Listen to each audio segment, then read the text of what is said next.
কুল ইন্না সলাতি ওয়া নুসুকি ওয়া মাহইয়ায়া ওয়া মামাতি লিল্লাহি রাব্বিল আলামিন। আল্লাহ বলতে বলছেন আমাদেরকে যে বলুন যে নিশ্চয়ই আমার নামাজ, আমার কুরবানি, আমার জীবন এবং আমার মরণ সবই আল্লাহর জন্য। তো এই আয়াতটা বেশি আমরা কোরবানির টাইমই পড়ি, যখন কোরবানি আসে, অথচ এর অনেক গুরুত্ব তাৎপর্য। বলতে বলছেন যে তোমার নামাজ, তোমার কোরবানি মানে তোমার মানে জীবন এবং মৃত্যু।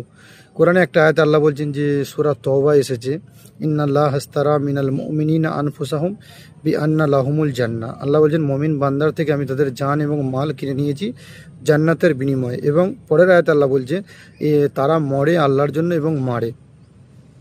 তো কথা হচ্ছে যে জীবনটা যদি আল্লাহর হয়, তাহলে এই জীবনে আল্লাহ রাব্বুল আলামিন যে কাজগুলো বলেছেন সেগুলো কি আমরা করতে পারছি কি?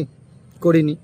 আচ্ছা প্রিয় দিনী ভাইরা, খুব সুন্দর একটা জিনিস আর আপনাদেরকে বলতে চাইছি, সেটা হলো যে আপনি আপনার জীবনের লক্ষ্য এবং উদ্দেশ্য ঠিক করেন, তাই তো? সবাই করি আমরা, আমরা এই করি, আমরা ভাবি বড় হলে আমরা এই হব, একটা ভালো ব্যবসা বাণিজ্য দাঁড় করাবো, ফ্যামিলিকে স্টেবল করব, খুব ভালো দিক।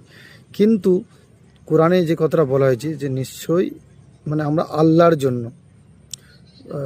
আল্লাহ আমাদের জান এবং মালকে কিনে নিয়েছেন জান্নাতের বিনিময়ে।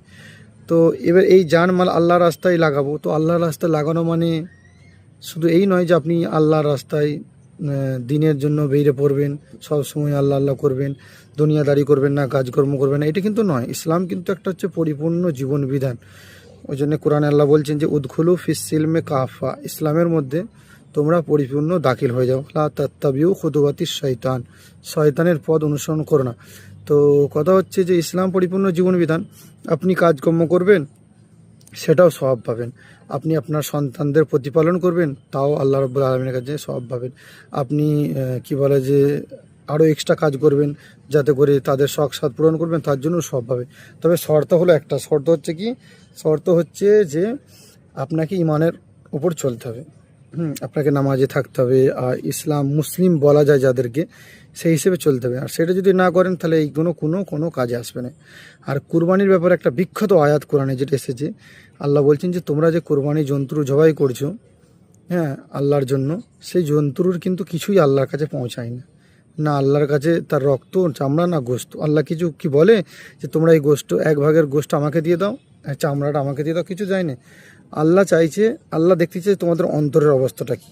তো প্রিয় ভাইরা, আমার এবং আপনার জীবনের অনেক বড় বড় আমরা ভুল করে থাকি, যেগুলো আমরা বর্জন করতে পারিনি। এই কোরবানিতে ইনশাল্লাহ নিয়ত করি যে আমরা সেইগুলো আমাদের জীবন থেকে ত্যাগ করব, কোরবানি করব। হ্যাঁ, আমরা যারা নেশা পানিতে আসক্ত সেগুলো আমরা আজ থেকে ছেড়ে দেবো। যারা আমরা হারাম রিলেশনে অভ্যস্ত তারা এটা ছেড়ে দেবো। যারা আমরা খারাপ কিছু অভ্যাসে, এবং যার সাথে সাথে যারা আমরা ইসলামী যে শরীয়ত অমান্য করি, নামাজ, হ্যাঁ, তারপর আরও কিছু বেসিক যে জিনিসগুলো সেগুলো যারা আমরা অমান্য করি, আল্লাহর হুকুমকে অস্বীকার করি, সেগুলো ছেড়ে দিয়ে আমরা যাতে ইমানের প্রতি চলতে পারি, আল্লাহ আমাদেরকে সে তৌফিক দান করুন। এবং এই কোরবানিটা হোক আমাদের জীবনের পরিবর্তন।